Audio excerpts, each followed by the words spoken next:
Our theme for this week is Spirit, a reading from Galatians. The fruit of the Spirit is love, joy, peace, patience, kindness, generosity, faithfulness, gentleness, and self-control. This past week, we have been exploring the season of Lent. One of the things that Lent does is remove distractions in our lives that keep us from awareness of God.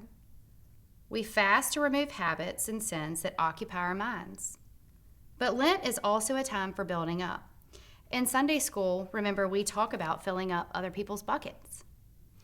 Once we've taken away some of the things that we don't need, we make room for new things that bring us closer to God. God gives us so many gifts that we can look for in our lives.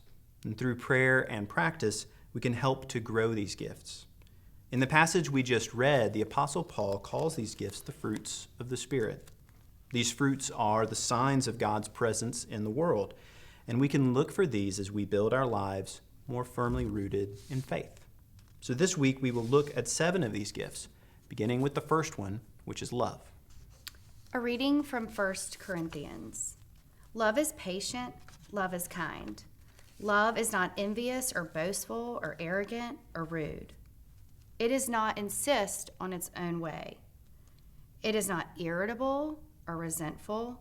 It does not rejoice in wrongdoing, but rejoices in the truth. It bears all things, believes all things, hopes all things, and endures all things. Love never ends. But as for prophecies, they will come to an end. As for tongues, they will cease. As for knowledge, it will come to an end.